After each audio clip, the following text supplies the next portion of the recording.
बस ये 2 सड़क अगर हम लोग बना दिए, समझिए, और डेवलपमेंट का टेंशन नहीं है। जो चीज़ चाइना में मिलती है एग्जैक्ट वही चीज़ वियतनाम में भी मिलता है। तो हम चाइना से ना खरीद के कहाँ से खरीद लेंगे? और हम लोग में सबसे ज़्यादा ये सब चीज़ कहाँ होती है? नॉर्थ ईस्ट में। यहाँ पे ट्रक में लादा, भेज दिया, यहाँ पे जाओ, यहाँ अगले दिन ट्रक पहुंच जाएगा। तो डेवलपमेंट के लिए आपको सोचना पड़ेगा थोड़ा सा वाइड एंगल से, क्या क्या कर सकते हैं। और युद्ध की स्थिति में सेना को यहाँ उतार देंगे चाइना के सीधा ने ले दनादन, तो चाइना कंप्लीट इधर ही ध्यान केंद्रित कर देगा।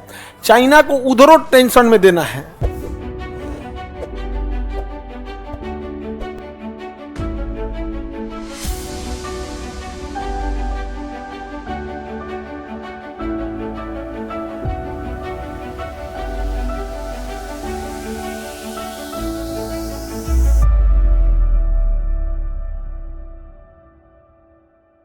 हम लोगों के पास डेवलपमेंट की अपार संभावनाएं हैं। देखो ध्यान से, ये नॉर्थ ईस्ट है, यहाँ कोई जल्दी जा नहीं रहा है व्यापार के लिए। यहाँ से एक सड़क लेके म्यांमार, लाओस और हनोई तक चले जाना है। दूसरी सड़क नीचे मलेशिया होते हुए, थाईलैंड होते हुए यहाँ आपका सिंगापुर चले जाना है। बस ये 2 सड़क अगर हम लोग बना दिए, समझिए, और डेवलपमेंट का टेंशन नहीं है। रीजन समझो, जो चीज़ चाइना में मिलती है एग्जैक्ट वही चीज़ वियतनाम में भी मिलता है। तो हम चाइना से ना खरीद के कहाँ से खरीद लेंगे? वियतनाम। चाइना से ना खरीद के कहाँ से खरीद लें? वियतनाम से।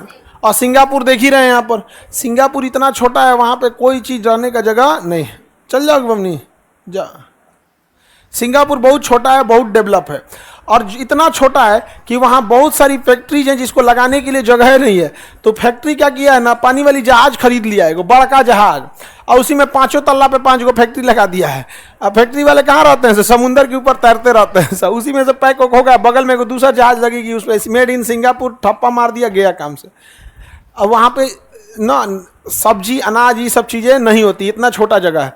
और हम लोग में सबसे ज़्यादा ये सब चीज़ कहाँ होती है? नॉर्थ ईस्ट में। यहाँ पे अब बताओ, यहाँ से हम लोग का अगर सामान रहेगा, ट्रक में लादा, भेज दिया, यहाँ पे जाओ, यहाँ अगले दिन ट्रक पहुँच जाएगा। और ज़्यादा दूरी भी तो नहीं है। अब सोचो ना, केरला का नारियल यहाँ पहुँच जाता है ना, केरला का नारियल यहाँ पहुँच जाता है कि नहीं पहुँच जाता है?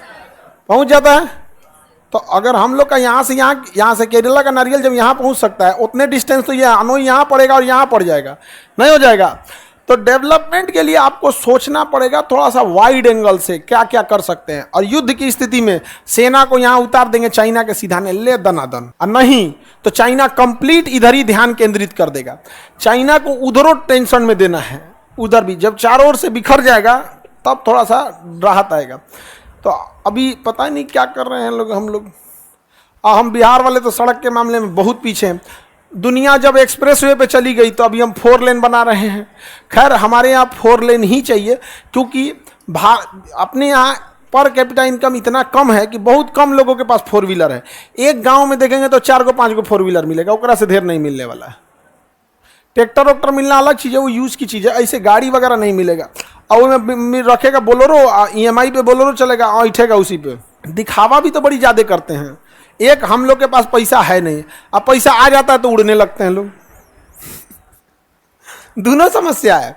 जिसके पास पैसा नहीं हो चुपचाप बैठा है, जो ना के पास है तो ना ऐठ रहा है। इतना फेंकता है ना कि फलनिया को हई कर देंगे, हाउ कर देंगे। कल का बात बता रहे हैं, वो आके ऑफिसवा में ऐठ रहा था, आया पुलिस 4 जूता दिया, उसका चल गया, चुपचाप ऐठ रहा था खूब। जैसे आई 2-3 हाथ दी पुलिस, सर सब चल गया। तो काहे लिए तुम ऐठ रहा था? आगे बढ़े। आप बताओ मित्रों, इधर सड़क बनना चाहिए कि नहीं बनना चाहिए? हाँ, बनना चाहिए सड़क। लेकिन आपको कोई मतलब बनता है इससे? गांव में कोई अगर सड़क परिवहन मंत्री अगर चले जाते हैं हमारे नितिन गडकरी कि हम सिंगापुर और हनोई तक सड़क बनाना चाहते हैं, तो कहेंगे जा हमराव से क्या मिलतो। गांव का आदमी क्या बोलेगा? हमराव से क्या मिलतो। नहीं समझे? उसको बस इतना दिखता है कि अकाउंट में कितना पैसा आया, बस अनाज वगैरह। अनाज वाला में भी क्या है, गरीबी इतनी ज्यादा है कि उनके लिए जरूरी हो जाता है, उसी पे बहुत सारे लोग आश्रित भी हैं।